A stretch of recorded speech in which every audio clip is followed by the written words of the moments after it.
ये भी आप जो सुन रहे हैं योग वशिष्ठ महारामायण, मूल वाल्मीकि रामायण। भरद्वाज ऋषि को वाल्मीकि जी बता रहे और भगवान राम को वशिष्ठ जी बता रहे। दो उत्तम वक्ता है और उत्तम श्रोता है। राम बादशाह कहते थे कि योग वशिष्ठ बार बार विचार करे तो आत्म साक्षात्कार अगर नहीं हो तो राम बादशाह सिर कटाएगा। इससे ऊंचे सदग्रंथ में सामान्य व्यक्ति की गति नहीं होती।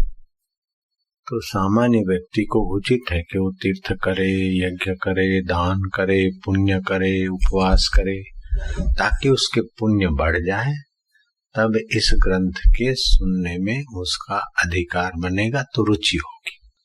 अगर अधिकार नहीं है, पुण्याई नहीं है, तो ये शास्त्र सुनने में उसको अच्छा रस नहीं आएगा। ये इतना ऊंचा है, जैसे केजी पढ़ा हो, मिडिल हाई स्कूल हो गया हो तो कॉलेज में उसको चौंच खुपेगी। हाई स्कूल पास कर दिया हो तो कॉलेज के विषय में गति हो। ये आध्यात्मिकता का कॉलेज है, कोई साधारण नहीं। तो यहाँ वशिष्ठ जी कहते कि राम जी, वाल्मीकि जी कहेंगे भरद्वाज जी कि मनुष्य को पुरुषार्थ करना चाहिए। पूर्व का कैसा भी कर्म हो, कैसा भी प्रारब्ध हो, अभी उसे पुरुषार्थ करके अपना भविष्य उज्जवल करना चाहिए। ओम श्री सद्गुरु परमात्मने नमः। श्री रामचंद्र जी बोले, हे मुनीश्वर, अमंगल रूपी शरीर में ही अहमपन फुरता है, सो दुख का कारण है। यह संसार में स्थित होकर नाना प्रकार के शब्द करता है। जैसे कोठरी में बैठा हुआ बिलाव नाना प्रकार के शब्द करता है, वैसे ही अहंकार रूपी बिलाव देह में बैठा हुआ अहम अहम करता है, चुप कदाचित नहीं रहता। हे मुनीश्वर, जो किसी के निमित्त शब्द हो वही सुंदर है, अन्यथा सब शब्द व्यर्थ हैं।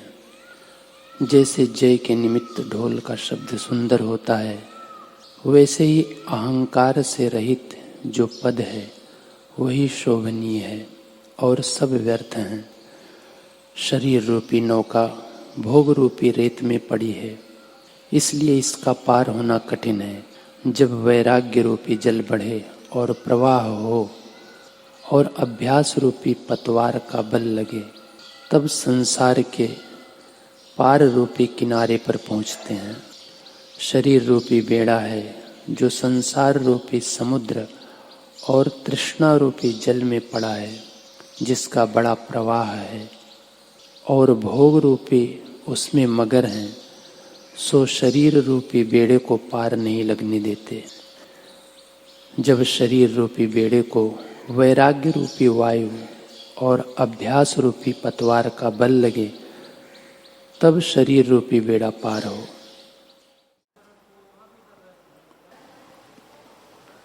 ओम श्री सद्गुरु परमात्मने नमः। श्री योग वशिष्ठ महारामायण, उत्पत्ति प्रकरण, 10वां सर्ग। श्री वशिष्ठ जी बोले, हे राम जी,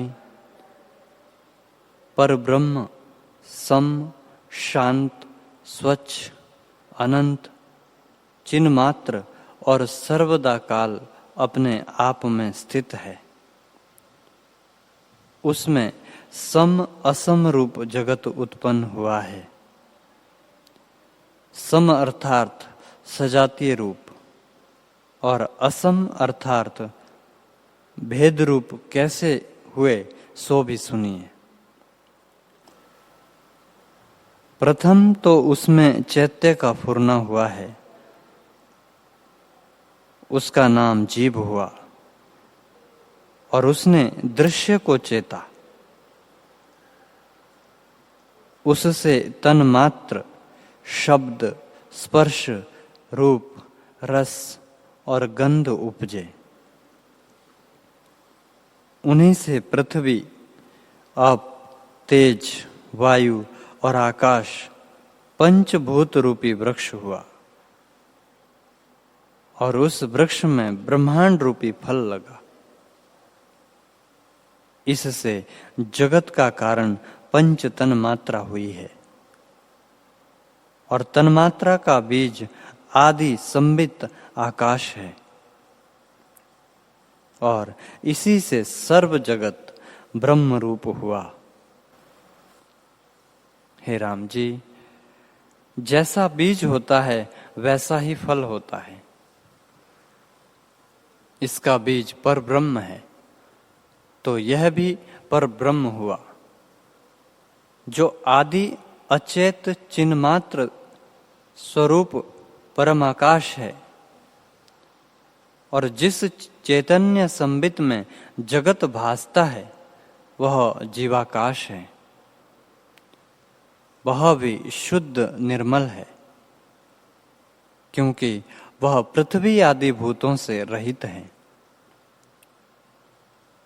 हे राम जी, यह जगत जो तुमको भासता है सो सब चिदाकाश रूप है, और वास्तव में द्वैत कुछ नहीं बना।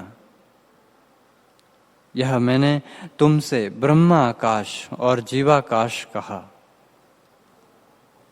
अब जिससे इसको शरीर ग्रहण हुआ सो सुनिए। हे राम जी, शुद्ध चिन्मात्र में जो चैतन्य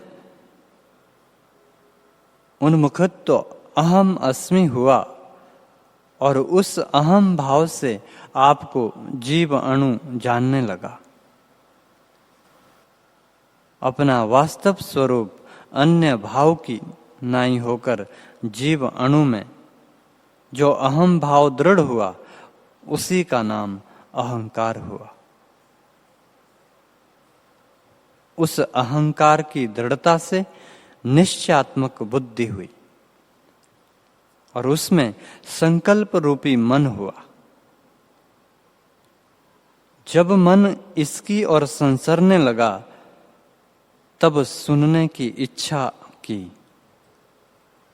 इससे श्रवण इंद्रियां प्रकट हुई। जब रूप देखने की इच्छा की, तब चक्षु इंद्रियां प्रकट हुई। जब स्पर्श की इच्छा की, तो त्वचा इंद्रियां प्रकट हुई, और जब रस लेने की इच्छा की, तो जीवा इंद्रियां प्रकट हुई। इसी प्रकार से देह इंद्रियां चैत्यता से भासी, और उसमें यह जीव अहम प्रतीति करने लगा। हे राम जी, जैसे दर्पण में पर्वत का प्रतिबिंब होता है, वह पर्वत से बाह्य है, वैसे ही देह और इंद्रियां बाह्य दृश्य हैं, पर अपने में भासी है। इससे उसमें अहम प्रतीति होती है। जैसे कूप में मनुष्य आपको देखे, वैसे ही देह में आपको देखता है। जैसे डब्बे में रत्न होता है, वैसे ही देह में आपको देखता है। वही चिद अणु देह के साथ मिलकर दृश्य को रचता है। उस अहम से ही क्रिया भासने लगी। जैसे स्वप्न में दौड़े और जैसे स्थित में स्पंद होती है, वैसे ही आत्मा में जो स्पंद क्रिया हुई, वह चित्त संबित से हुई है, और उसी का नाम स्वयंभू ब्रह्मा हुआ। जैसे संकल्प से दूसरा चंद्रमा भासता है, वैसे ही मनोपम जगत भासता है। जैसे शश के श्रृंग होते हैं, वैसे ही यह जगत है। कुछ उपजा नहीं, केवल चित्त के स्पंद में जगत फूरता है।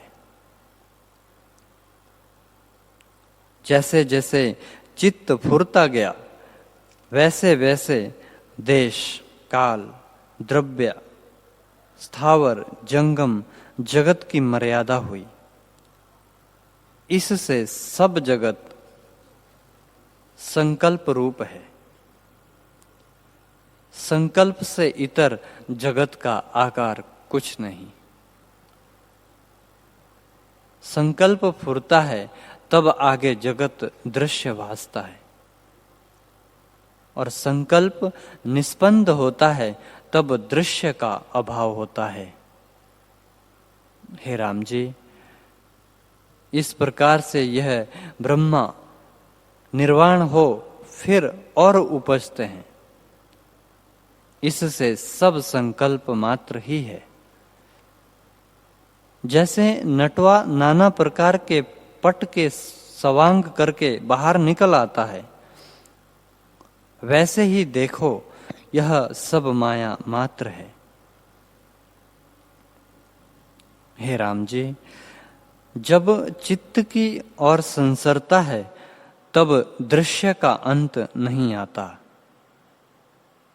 और जब अंतर्मुख होता है तब जगत आत्मरूप होता है। चित्त के निस्पंद होने से एक क्षण में जगत निवृत्त होता है, क्योंकि संकल्प रूप ही है। इससे यह जगत आकाश रूप है, उपजा कुछ नहीं, और आत्मसत्ता ज्यों की त्यों अपने आप में स्थित है। जैसे स्वप्न में पर्वत और नदियां भ्रम से दिखते हैं, वैसे ही यह जगत भी भ्रम से भासता है। जैसे स्वप्न में आपको मुआ देखता है सो भ्रम मात्र है, वैसे ही यह जगत ब्रह्म मात्र है। हे राम जी, यह स्थावर जंगम जगत सब चिदाकाश है। हमको तो सदा चिदाकाश ही भासता है। आदि विराट रूप में ब्रह्मा भी वास्तव में कुछ उपजे नहीं, तो जगत कैसे उपजा? जैसे स्वप्न में नाना प्रकार के देश, काल और व्यवहार दृष्टि आते हैं, सो अकारण रूप है, उपजे कुछ नहीं और आभास मात्र है। वैसे ही यह जगत आभास मात्र है। कार्य कारण भासते हैं तो भी अकारण है। हे राम जी, हमको जगत ऐसा भासता है जैसे स्वप्न से जागे मनुष्यों को भासता है।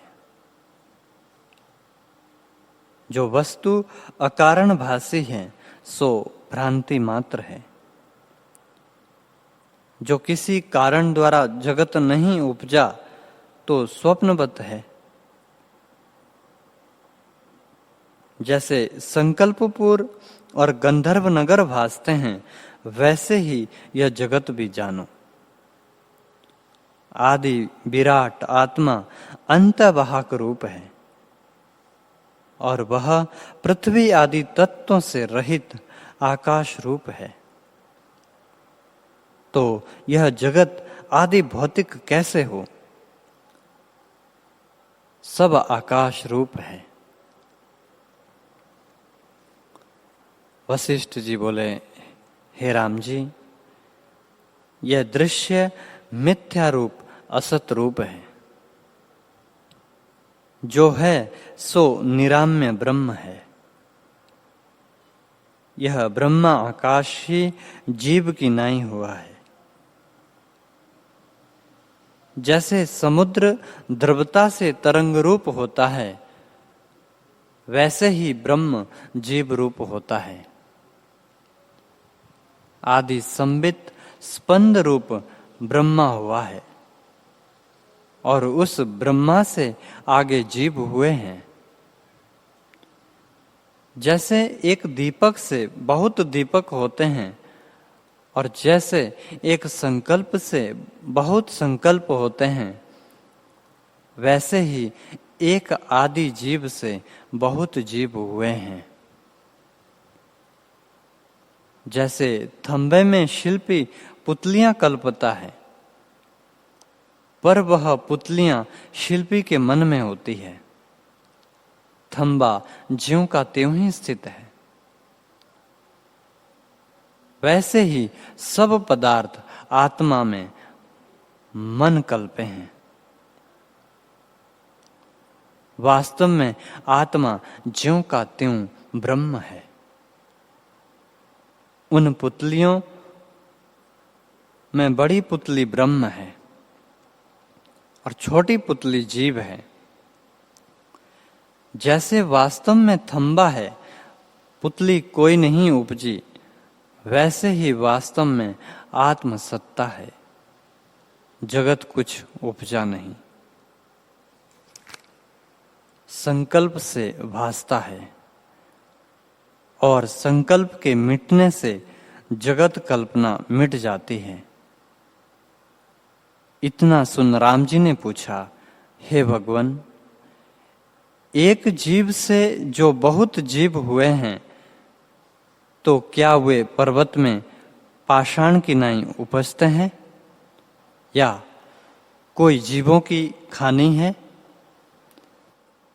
जिससे इस प्रकार इतने जीव उत्पन्न हो आते हैं? अथवा मेघ की बूंदों या अग्नि से भी स्फुलिंगों की नाई उपजते हैं? सो कृपा करके कहिए।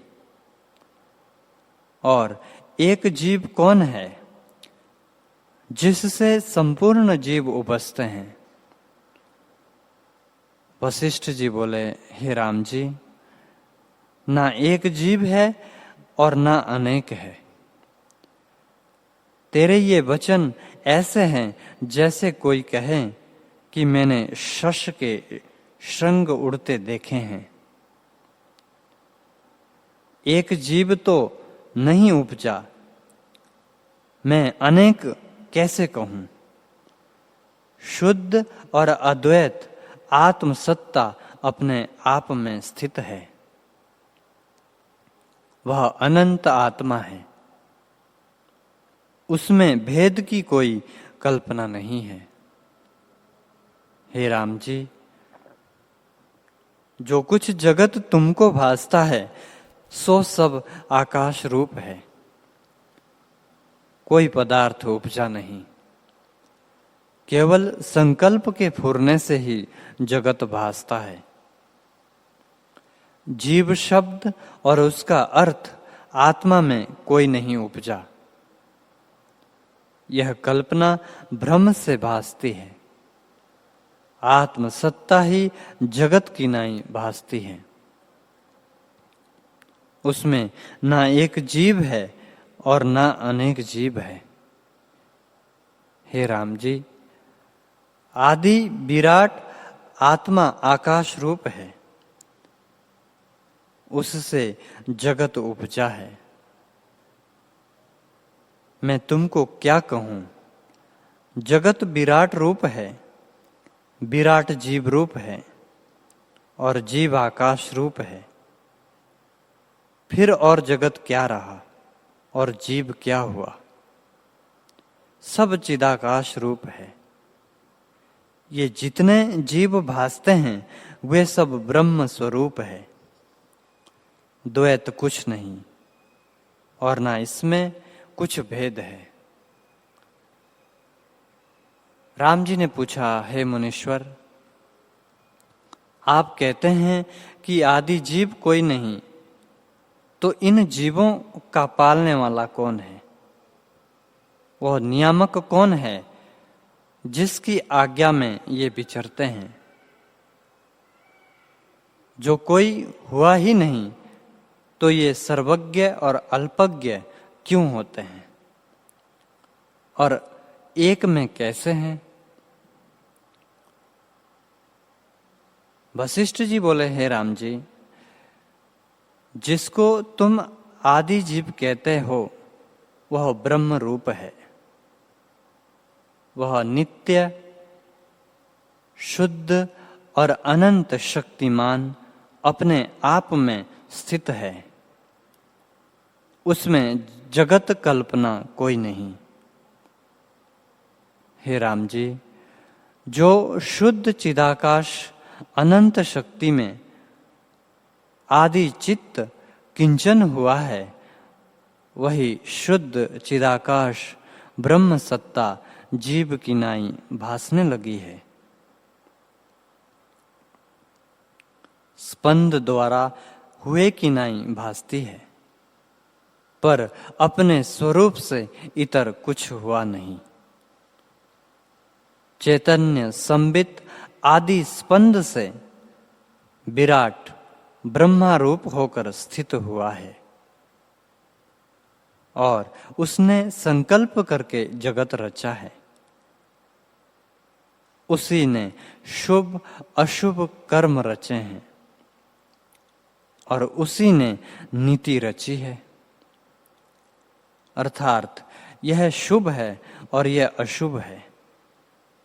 वही आदि नीति महाप्रलय पर्यंत ज्यों की त्यों चली जाती है। हे राम जी, यह अनंत शक्तिमान देव जिससे आदि फुरना हुआ है, वैसे ही स्थित है। जो आदि शक्ति फुरी है, वह वैसे ही है जो अल्पज्ञ फुरा है, सो अल्पज्ञ ही है। हे राम जी, संसार के पदार्थों में नीति शक्ति प्रदान है। उसके लांघने को कोई भी समर्थ नहीं है। जैसे रचा है वैसे ही महाप्रलय पर्यंत रहती है।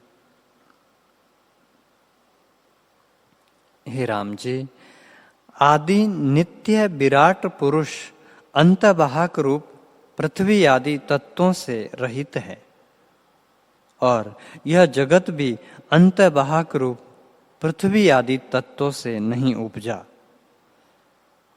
सब संकल्प रूप है। जैसे मनोराज का नगर शून्य होता है, वैसे ही यह जगत शून्य है। हे राम जी, इस सर्ग का निमित्त कारण और समवाय कारण कोई नहीं। जो पदार्थ निमित्त कारण और समवाय कारण बिना दृष्टि आवे, उसे ब्रह्म मात्र जानिए, वह उपजता नहीं। जो पदार्थ उपजता है, वह इन्हीं दोनों कारणों से उपजा है, पर वह जगत का कारण इनमें से कोई नहीं।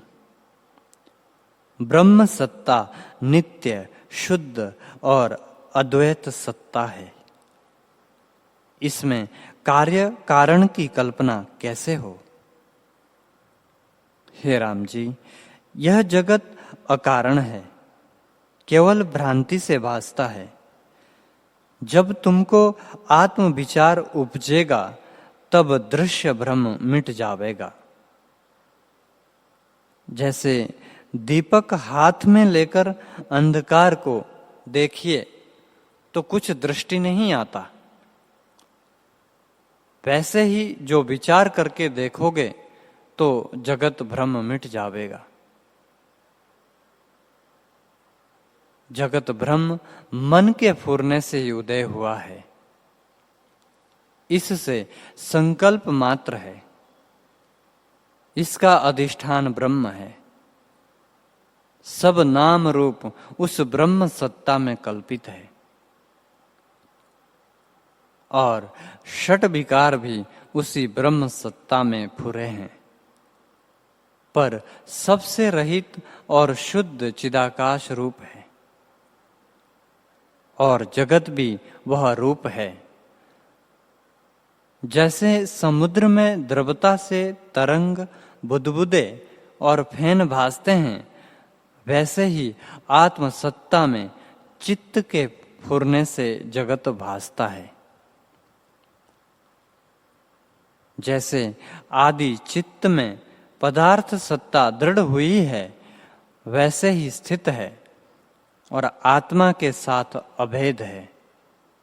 इतर कुछ नहीं, सब चिदाकाश है।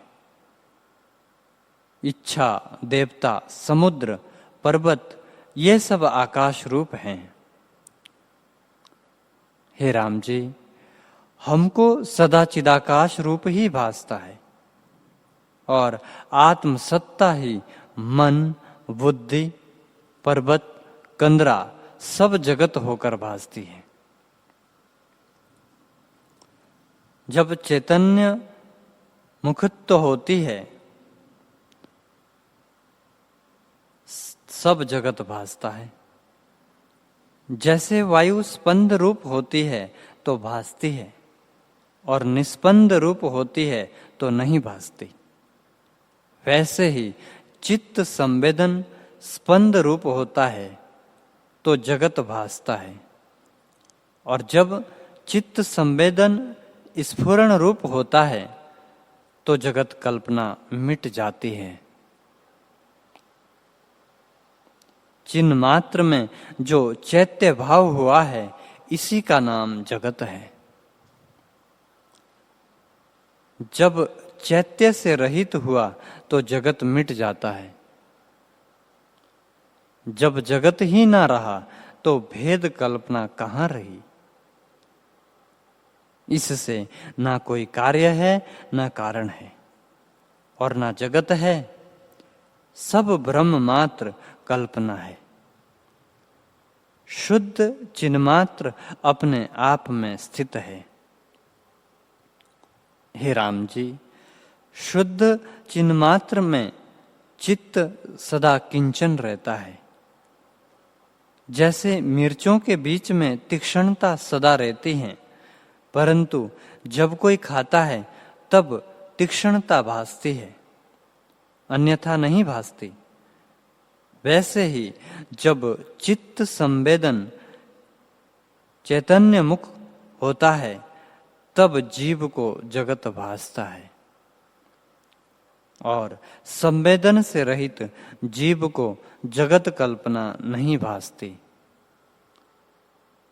हे राम जी, जब संवेदन के साथ परिच्छिन्न संकल्प मिलता है तब जीव होता है, और जब इससे रहित होता है तो शुद्ध चिदात्मा ब्रह्म होता है। जिस पुरुष की सब कल्पना मिट गई है और जिसको शुद्ध निर्विकार ब्रह्म सत्ता का साक्षात्कार हुआ है, वह पुरुष संसार भ्रम से मुक्त हुआ है। हे राम जी, यह सब जगत आत्मा का आभास रूप है। वह आत्मा अच्छेद्य, अदाय, अक्लेद्य, नित्य, शुद्ध, सर्वगत स्थाणु की नाई अचल है।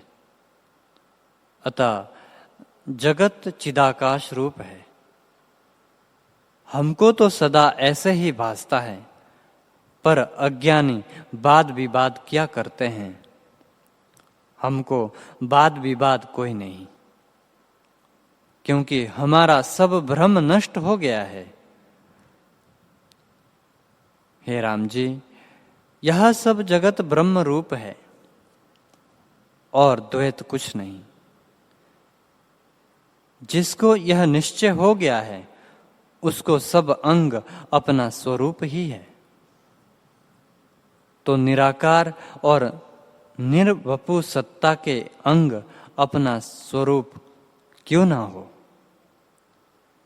यह सब प्रपंच चिदाकाश रूप है,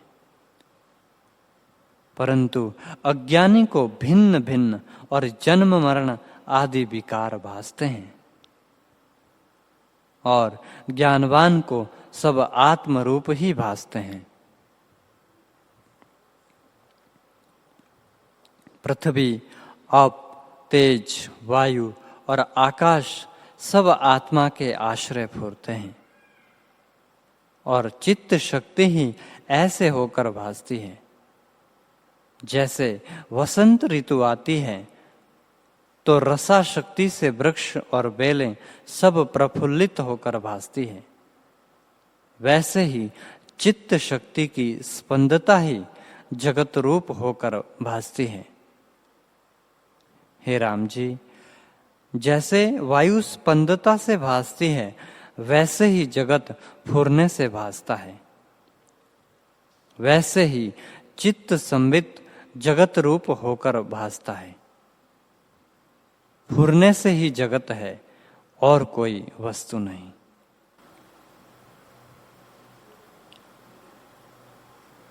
हरि ओम।